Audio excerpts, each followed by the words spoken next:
नमस्कार बच्चों, मैं कुलदीप मूंड रामलाल शिक्षण संस्थान असीसर की ऑनलाइन कक्षा में आपका स्वागत करता हूं। आज से हम अपने हिंदी विषय का अध्ययन करेंगे। तो जैसा कि आप जानते हैं, आपकी हिंदी विषय की एक पुस्तक है क्षितिज भाग 1 और क्षितिज भाग 2 का अध्ययन करेंगे हम कक्षा 10 में। तो आप 9वीं कक्षा में हैं, 9वीं कक्षा में हैं, तो आपके लिए क्षितिज भाग 1 पुस्तक है। तो देखो, पुस्तक का नाम है क्षितिज। तो पहले ये देख लेते हैं कि क्षितिज शब्द का अर्थ क्या होता है। क्षितिज उसे कहते हैं आँखों की दृष्टि का वह अंतिम बिंदु, जहाँ तक हमारी आंखें देख सकती हैं उस बिंदु को क्षितिज बोलते हैं। जहाँ तक हम देख सकते हैं, दूर से दूर, अधिकतम दूरी का बिंदु।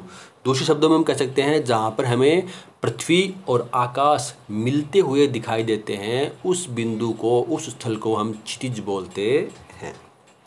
तो इसके दो पुस्तकें हैं, एक तो क्षितिज भाग 1, दूसरी पुस्तक है कृत्तिका भाग 2। कृत्तिका भाग 1, कृत्तिका भाग 2 पढ़ेंगे हमें 10वीं कक्षा में, और कृत्तिका भाग 1 9वीं कक्षा में। क्षितिज भाग 1 9वीं कक्षा में, क्षितिज भाग 2 10वीं कक्षा में। ये आपके लिए दो पुस्तकें हैं। तो आज से हम इस प्रथम पुस्तक है, जो हिंदी की पाठ्य पुस्तक है क्षितिज भाग 1, इसका अध्ययन शुरू करेंगे। तो इसमें गद्य खंड और काव्य खंड दो खंड दिए गए हैं। गद्य खंड और काव्य खंड दो खंड दिए गए हैं। गद्य खंड में 8 अध्याय हैं, जिनमें प्रेमचंद, राहुल सांस्कृत्यायन, श्यामाचरण दुबे, जाबिर हुसैन, चपला देवी, हरिशंकर परसाई, महादेवी वर्मा और हजारी प्रसाद द्विवेदी को शामिल किया गया है। वहीं काव्य खंड में हमें कबीर, ललदद्द, रस खान, माखनलाल चतुर्वेदी, सुमित्रा नंदन पंत, केदारनाथ अग्रवाल, सर्वेश्वर दयाल सक्सेना, चंद्रकांत देवताले और राजेश जोशी, इन कवियों को पढ़ने का अवसर मिलेगा। तो 8 गद्य खंड में अध्याय हैं और 9 हैं काव्य खंड में। 9 अध्याय काव्य खंड में हैं और 8 अध्याय गद्य खंड में हैं। तो कुल 17 अध्याय हमें इस पुस्तक में पढ़ने को मिलेंगे।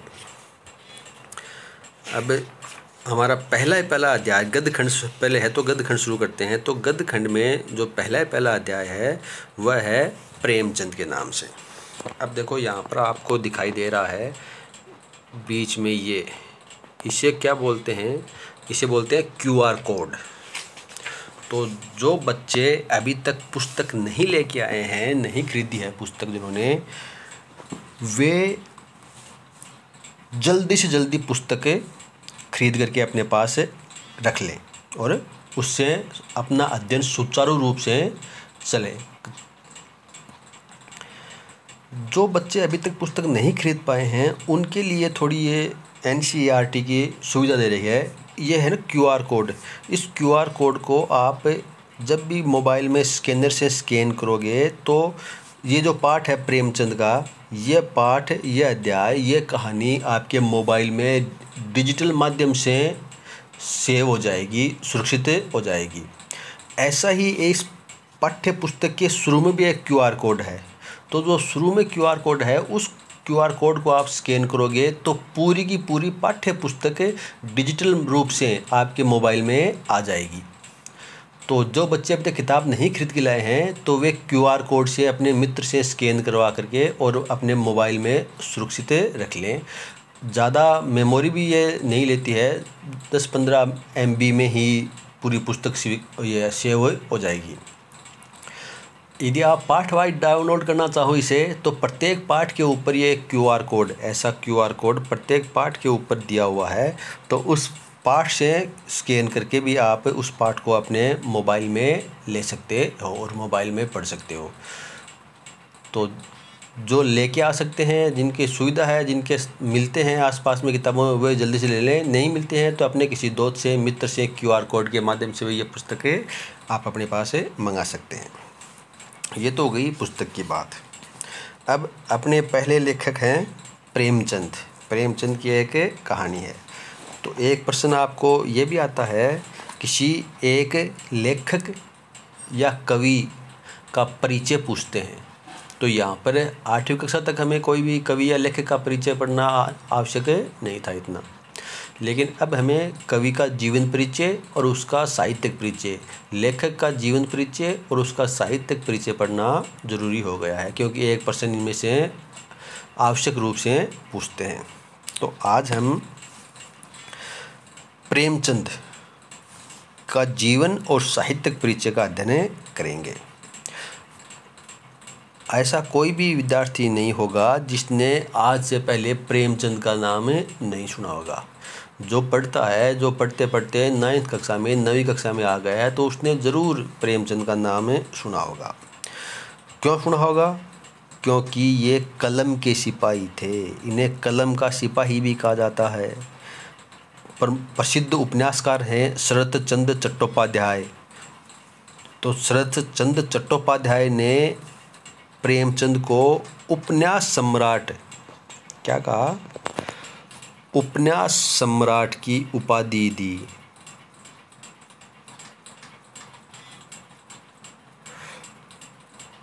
उपन्यास सम्राट की उपाधि दी। क्यों दी? क्योंकि ये बहुत ही साहित्यिक दृष्टि से श्रेष्ठ उपन्यासों की रचना इन्होंने की है, तो उपन्यास सम्राट की इन्हें उपाधि दी थी। गरीबों के, किसानों के, दलितों के लेखक कहा जाते हैं। ग्रामीण जीवन के यथार्थ को, ग्रामीण जीवन के यथार्थ को कलम के माध्यम से सबके सामने प्रस्तुत किया है। किसने किया है? प्रेमचंद ने। तो ग्रामीण जीवन के मान लो या फिर गरीबों के लेखक मान लो, सभी की इनके जो साहित्य की रचनाएं होती हैं उनमें गरीबों को, किसानों की, इन्हीं को अधिक महत्व, इन्हीं को अधिक स्थान दिया गया है। तो आज हमें लेखक प्रेमचंद के बारे में अध्ययन करेंगे। प्रेमचंद का जन्म सन 1880 में बनारस के लम्हे गांव, बनारस को क्या बोलते हैं? वाराणसी भी बोलते हैं, तो बनारस बोल लो या वाराणसी बोल लो, कि इस वाराणसी के लम्हे गांव में हुआ था। उनका मूल नाम धनपत राय था। अब देखो यहाँ पर मूल नाम क्या था? धनपत राय। उर्दू में लिखते थे ये नवाब राय नाम से। उर्दू में ये नवाब राय के नाम से लिखते थे। और इनका पहला कहानी संग्रह, इनका पहला कहानी संग्रह सोजे वतन,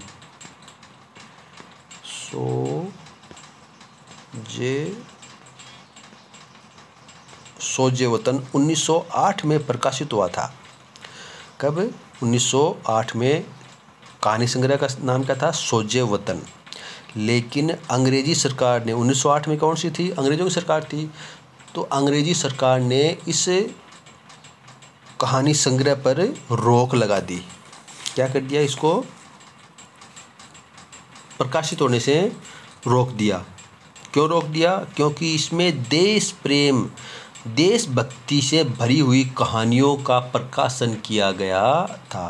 देखो, सोजे वतन शब्द का अर्थ क्या होता है? देश का दर्द। सोजे वतन शब्द का अर्थ क्या होता है? देश का दर्द। तो इस कहानी संग्रह के माध्यम से लेखक ने देश के दर्द को सबके सामने प्रस्तुत किया। अब अंग्रेज़ों के ज़माने में यदि देश के दर्द को सबके सामने प्रकाशित करोगे, प्रस्तुत करोगे, तो अंग्रेज़ सरकार उस काव्य को, उस कहानियों को थोड़ी प्रकाशित होने देगी। तो इनके कहानी संग्रह पर रोक लगा दी और नवाब राय नाम से लिखने पर भी रोक लगा दी कि नवाब राय जो लेखक हैं ये साहित्य रचना नहीं कर सकते। भविष्य में कोई भी पुस्तक, कहानी, उपन्यास, नाटक, निबंध कुछ भी नहीं लिख सकते नवाब राय। ये भी रोक लगा दी। तब इन्होंने क्या किया? प्रेमचंद नाम से लिखना शुरू किया। क्या किया? प्रेमचंद नाम से लिखना शुरू किया, जिसे हम आज भी जानते हैं। तो देखो, मूल नाम था धनपत राय और शुरू में उर्दू में लिखना शुरू किया नवाब राय नाम से। लेकिन इनके नाम पर रोक लगा दी, तो नाम चेंज करके प्रेमचंद और हिंदी में लिखना शुरू कर दिया। पहले उर्दू में लिखते थे और फिर प्रेमचंद नाम से हिंदी में साहित्यिक रचना करने लगे। तो ये तो इनका नाम के बारे में हो गया कि जन्म कहाँ हुआ। 1880 बनारस के लम्ही गांव में। मूल नाम था धनपत राय, उर्दू में नवाब राय नाम से लिखते थे। पहला कहानी संग्रह सोजे वतन अर्थात देश का दर्द, इनके कहानी संग्रह पर और इनके लिखने पर अंग्रेज सरकार ने रोक लगा दी, इसलिए ये हिंदी में प्रेमचंद नाम से साहित्यिक रचना करने लगे। आई बात समझ में। अब देखो, प्रेमचंद का बचपन अभावों में बीता।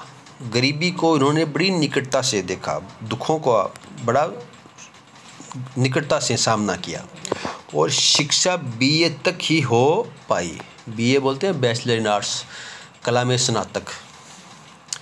उन्होंने शिक्षा विभाग में नौकरी की, परंतु असहयोग आंदोलन महात्मा गांधी ने चलाया था ना असहयोग आंदोलन, तो असहयोग आंदोलन में सक्रिय भाग लेने के लिए सरकारी नौकरी से त्यागपत्र दे दिया, असहयोग किया गवर्नमेंट का, और लेखन कार्य के प्रति पूरी तरह समर्पित हो गए। सन 1936 में इस महान कथाकार का देहांत हो गया।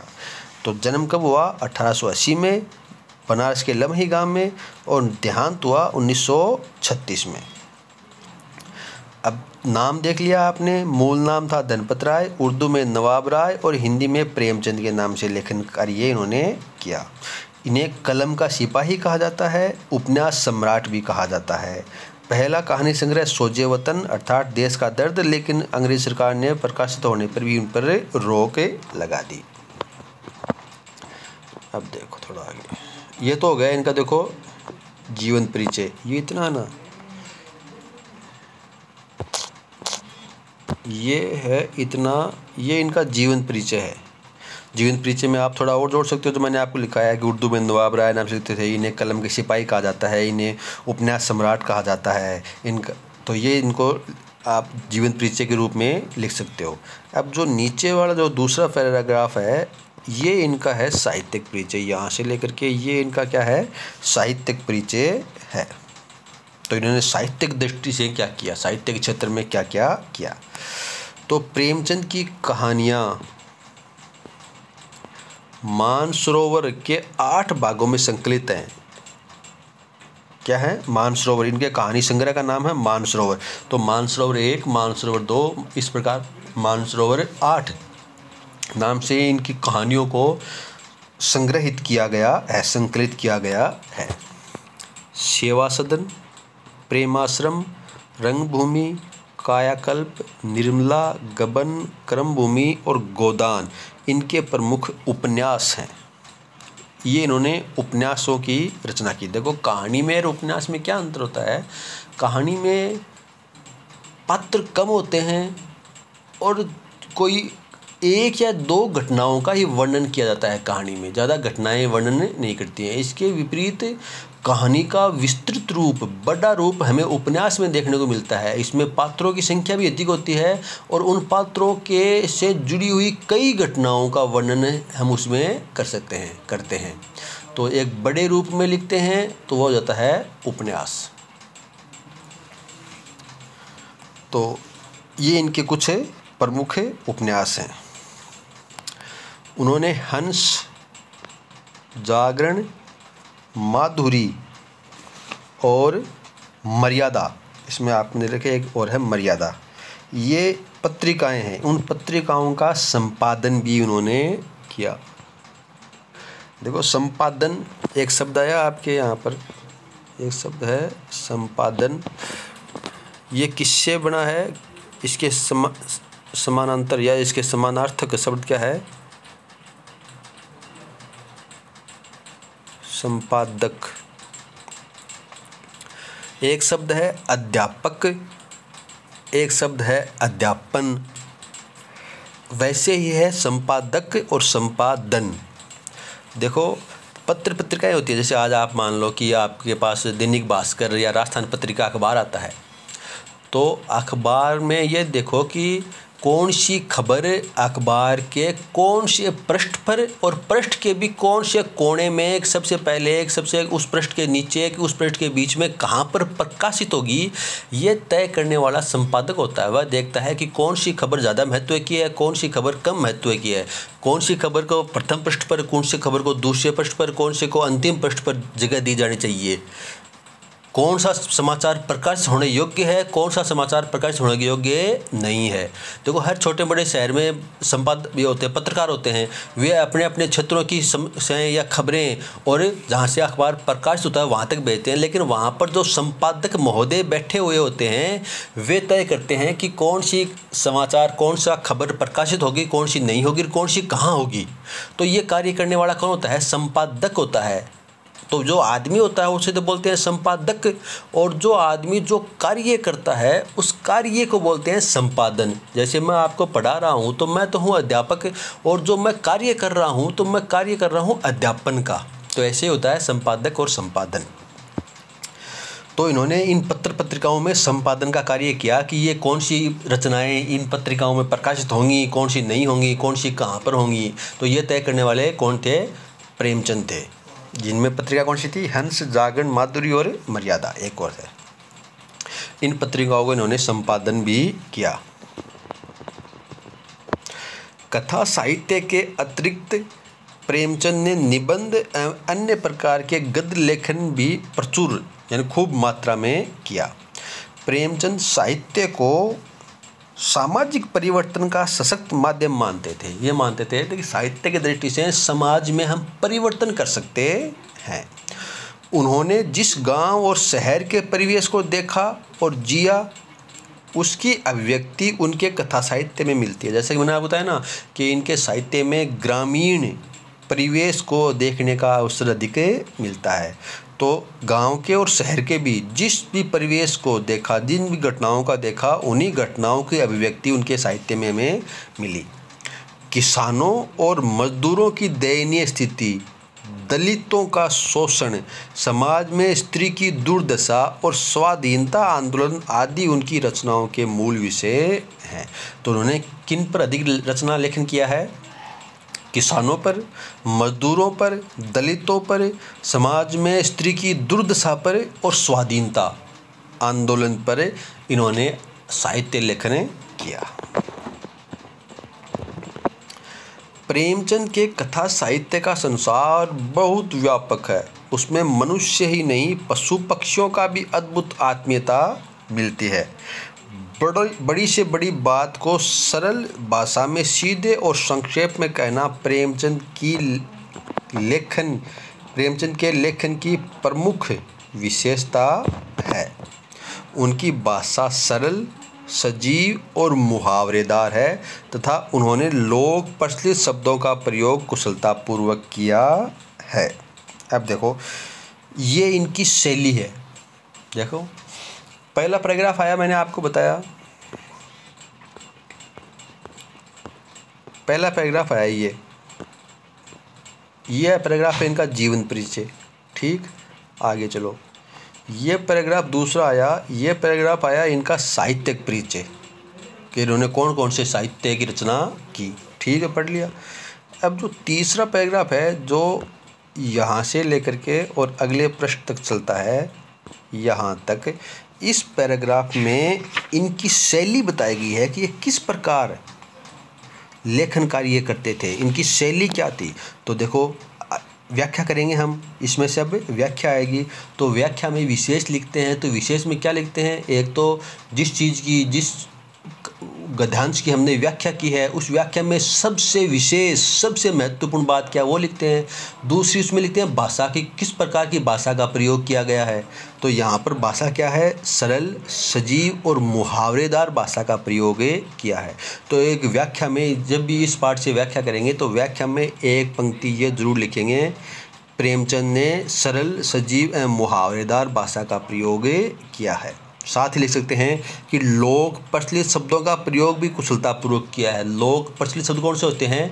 जो स्थान विशेष में, क्षेत्रीय स्थान पर, मतलब एक विशेष स्थान पर इन शब्दों को बोला जाता है, जिन्हें क्षेत्रीय शब्द भी बोल सकते हैं। तो एक स्थान विशेष पर बोलने वाले शब्दों को बोलते हैं लोक प्रचलित शब्द। यानी जहाँ पर हो सकता है कि हमारे यहाँ पर जिन शब्दों का प्रयोग किया जाता हो, उन शब्दों का प्रयोग थोड़ी दूर, यानी 20-50-100 किलोमीटर बाद में उस शब्द का भी अर्थ समझ में नहीं आता है, तो जो बोलते हैं उन्हें बोलते हैं लोक प्रचलित शब्द। तो इन्होंने लोक प्रचलित शब्दों का प्रयोग किया है। हमने पढ़ लिया जीवन परिचय, हमने पढ़ लिया साहित्यिक परिचय, हमने देख लिया इनका किस प्रकार की शिल्प का प्रयोग करते थे साहित्य में। अब जो ये भाग है, ये है इनका पाठ परिचय, कि हम किस प्रकार का पाठ पढ़ेंगे। ये है पाठ परिचय। तो जो पाठ परिचय होता है, देखो 1 2 3 4 5 पंक्तियों में ही है। तो पाठ परिचय कितने पंक्तियों में है? 5 पंक्तियों में ही है। तो ये 5 पंक्तियाँ सभी बच्चों को याद रहनी चाहिए। ऐसा मानो कि ये पाठ परिचय इस पाठ का सार है। पाठ परिचय क्या है? इस पाठ का सार है, इस पाठ का निष्कर्ष है, इस पाठ का उद्देश्य है कि इस पाठ के माध्यम से लेखक हमसे क्या चाहता है, हमें क्या शिक्षा देना चाहता है, हमें क्या प्राप्त हुआ, हमें क्या मिला, हमें क्या सीखना चाहिए। तो ये शिक्षा हमें कहाँ से मिलेगी? पाठ परिचय से मिलेगी। तो प्रत्येक बच्चे के ये पाठ परिचय याद रहना चाहिए, ये आवश्यक होता है। तो पाठ परिचय क्या होता है? पाठ का सार होता है, निष्कर्ष होता है। तो महत्वपूर्ण चीज़ होती है, ये प्रत्येक बच्चे को प्रत्येक पाठ का याद रहना चाहिए। तो अपने जो कहानी है पाठ्यक्रम में, उसका शीर्षक है 2 बैलों की कथा, यानी 2 बैलों की कहानी है। तो इस पाठ के माध्यम से प्रेमचंद ने कृषक समाज और पशुओं के भावात्मक संबंध का वर्णन किया है कि किसानों में और पशुओं में आपस में किस प्रकार का संबंध होता है। इस कहानी में उन्होंने यह भी बताया है कि स्वतंत्रता सहज में नहीं मिलती है, आसानी से स्वतंत्रता नहीं मिलती है, उसके लिए बार बार संघर्ष करना पड़ता है। इस प्रकार परोक्ष रूप से ये कहानी आज़ादी के आंदोलन की भावना से जुड़ी हुई है। यानी कहानी तो बताइए है बैलों की, लेकिन इस कहानी के माध्यम से हमें ये शिक्षा दी थी कि कोई भी बात है, कोई भी सफलता है, वह आसानी से सहज रूप से नहीं मिलती है और स्वतंत्रता का मोल होता है, उसकी कीमत चुकानी पड़ती है। इसके साथ ही इस कहानी में प्रेमचंद ने पंचतंत्र और हितोपदेश की कथा परंपरा का उपयोग और विकास किया है। तो पंचतंत्र की कहानियाँ हैं, तो उसका उपयोग और विकास भी इस कहानियों के माध्यम से किया है। तो ये इस पाठ का सार है। कल से हम इस कहानी 2 बैलों की कथा का अध्ययन करना शुरू करेंगे। आज के लिए इतना ही। धन्यवाद।